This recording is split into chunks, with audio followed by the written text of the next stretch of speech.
2016 was a big year for Flatt Lonesome, especially on the IBMA platform. Coming into IBMA's this year, where do you go from here? I mean, last year, that was a lot of.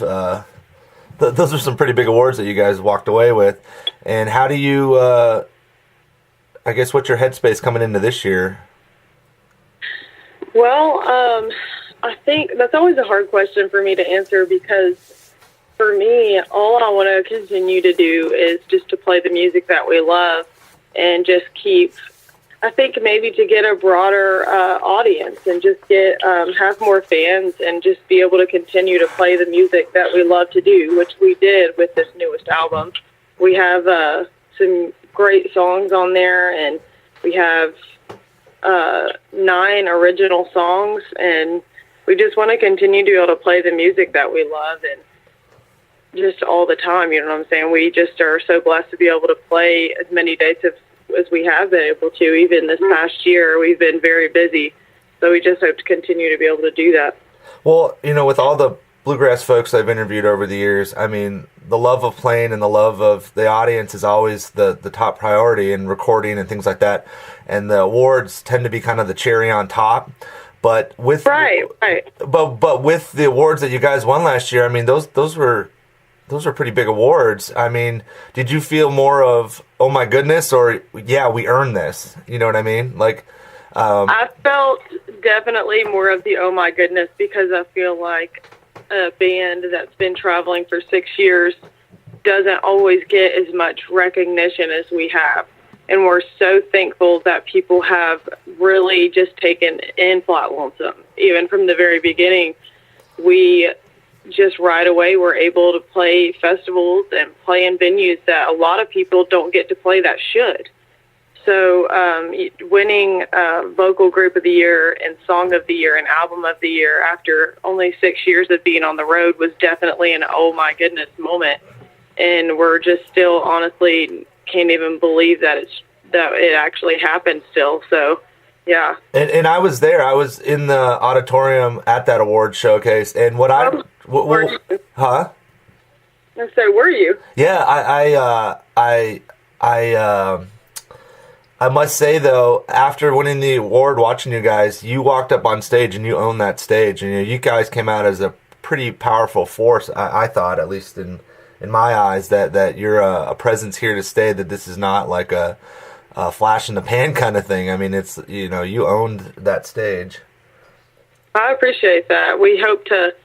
I mean, we love what we do, and to get recognized for it is just really cool, and especially after just doing it a few years, because I've seen people win awards that have been playing music for 20 years, and they'll go up on stage and they'll say, this is my first IBMA award, and I'm just sitting there like, man, like, how does that happen? You know what I'm saying? So we're just honestly thankful and just excited about the fact that people love what we do. So we just hope that it stays that way. Well, when you reach those kind of, I guess, mountains in terms of that kind of importance of an award, when you're on the top of that mountain, what other peaks are you seeing? What other goals? What other things are also there now that you start checking some of these things off your perhaps maybe bucket list? Well, I think just being able to, maybe we always think about being on a Tonight Show or being somewhere that a lot more people would see you. You know what I'm saying? Yeah. So maybe just doing something, because we've never done anything with TV really, or so doing something like that would be different. So we would like to do that, but also just playing bigger venues. We love festivals and bluegrass festivals, and we will always play them because we owe everything we have to bluegrass music and to their festivals. But we'd like to play bigger venues and just play things that have a bigger audience and just continue to play music, honestly. That's always a hard question for me, so I hope I didn't give you a both answer. What do you see as the role and responsibility of also being part of a female-fronted band in a largely male-dominated genre? That is a good question as well. We don't think of ourselves that way, and we've never like for instance, last year we won Vocal Group of the Year, and I believe that was the first time that Vocal Group of the Year had been won by a band with female singers in it. Yeah, I was actually, as you were saying, sorry. No, I was just saying, so Vocal Group of the Year for us, and we didn't even mention it. We didn't say anything about it, but the fact that that had never been done before with women in it is just kind of cool, very interesting.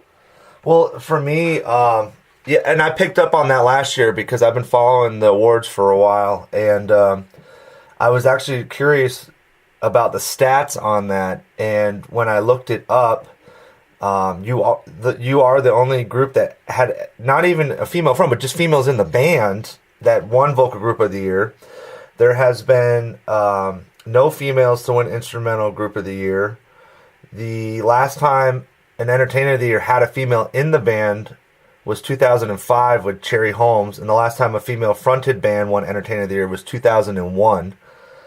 And yeah, it's definitely, you kind of ask yourself why that is that way, but we don't really think of ourselves that way. I mean, in fact, I didn't even think anything about it until Kelsey, I think, mentioned the fact that we won Vocal Group and we were the first to win it with women in the band, and I was like, well, that's kind of cool, but I mean, we don't really think anything about that. Yeah. And I don't know, we just don't. We just do what we do, and people like it. So I don't really know. That's kind of a good question. Well, it was one of those things too that I think one of the really big standout moments last year was when Sierra Hull won Mandolin Player of the Year.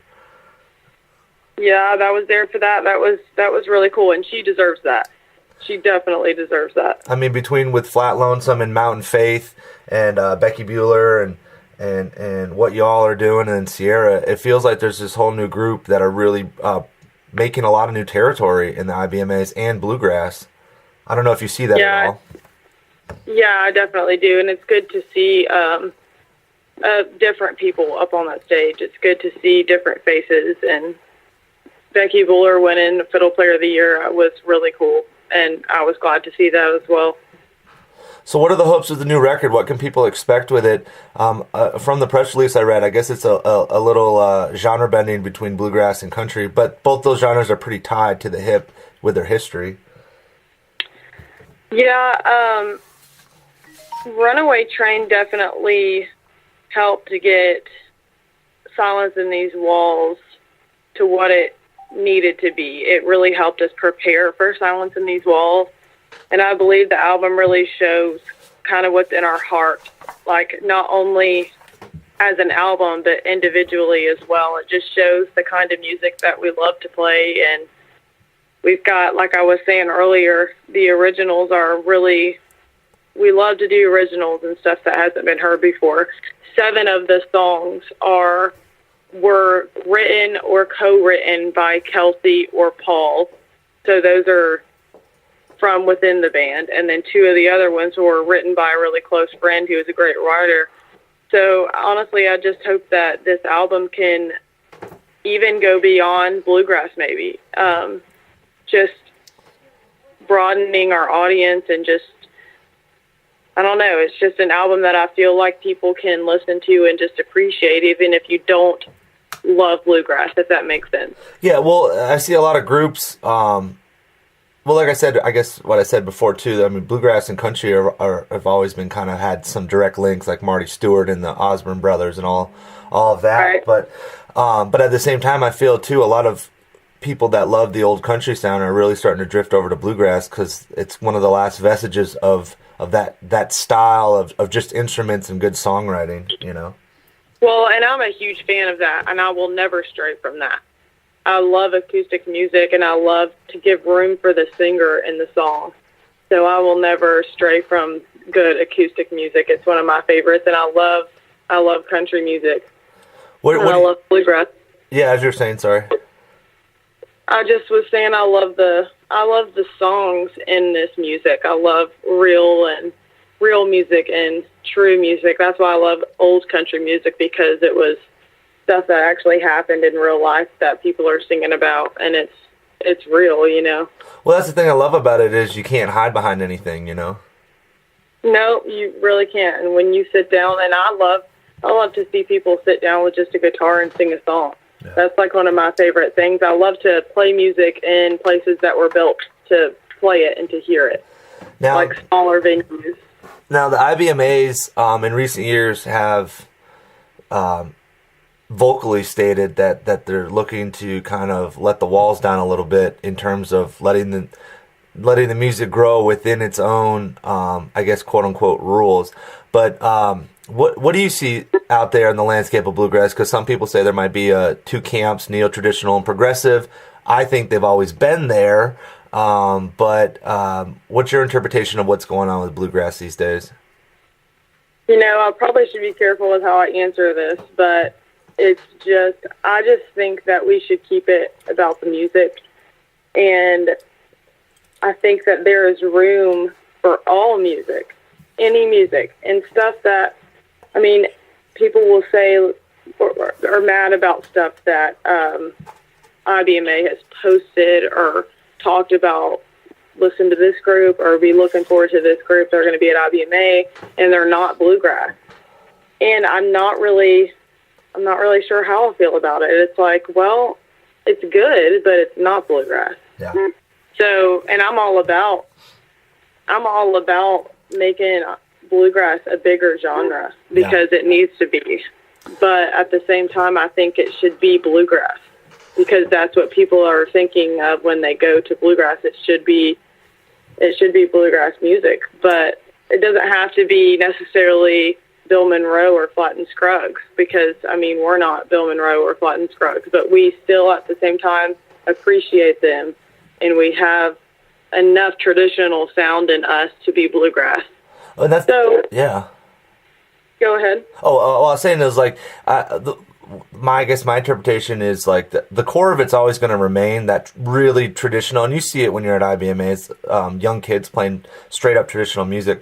But then I look at maybe having some of these fringe bands that kind of blur the lines can be, I guess, maybe even rabbit holes for other people to get to that core, you know? Yeah, and I'm just a huge fan of music, though. You have to know that. I love every style of music, every genre in some way. But I have to see some people's sides of it when they kind of are like, man, that's not bluegrass. And I'm like, well, no, it's not. But I'm not sure where the line should be or if there should be a line. Maybe there shouldn't be. You know what I'm saying? It's kind of a hard thing. But I definitely am seeing some changes with music, with where or who you're seeing at Bluegrass Festival. It's like, wow, this is definitely different than what it used to be. You know what I'm saying? Yeah. So it's and it might be a good thing. I guess it's something you just have to kind of see with time.